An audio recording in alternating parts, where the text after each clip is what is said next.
વડોદરામાં માંજલપુર વિધાનસભાની પેટા ચૂંટણીને લઈને તૈયારીઓના ભાગરૂપે સરકારી કર્મચારીઓને પાસના વિતરણની કામગીરી શરૂ કરવામાં આવી છે. વડોદરા શહેરની 145 માંજલપુર વિધાનસભા બેઠક પર આગામી 30 જુલાઈના રોજ યોજાનાર પેટા ચૂંટણીને લઈને જિલ્લા વહીવટીતંત્ર દ્વારા તૈયારીઓને આખરી ઓપ આપવામાં આવી રહ્યો છે.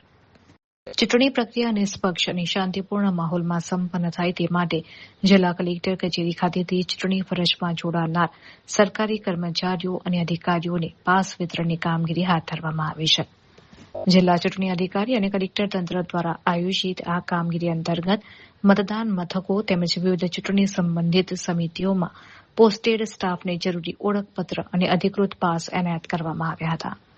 ફરજ પરના કર્મચારીઓને ચૂંટણી પ્રક્રિયા સંબંધિત જરૂરી માર્ગદર્શિકા પણ પૂરી પાડવામાં આવી છે.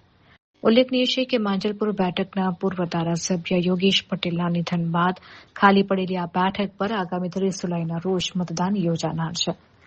ચૂંટણી દરમિયાન કાયદો અને વ્યવસ્થા જળવાઈ રહે તથા મતદાન પ્રક્રિયા સુચારુ રૂપે ચાલે તે માટે કલેક્ટર કચેરી ખાતેથી નોડલ ઓફિસર્સની દેખરેખ હેઠળ તમામ વહીવટી પ્રોટોકોલ પૂર્ણ કરવામાં આવી રહ્યા છે. ચૂંટણી ફરજમાં રોકાયેલા કર્મચારીઓને પાસ વિતરણ પૂર્ણ થતાં જ તંત્ર મતદાન દિવસ માટે સજ્જ બન્યું છે.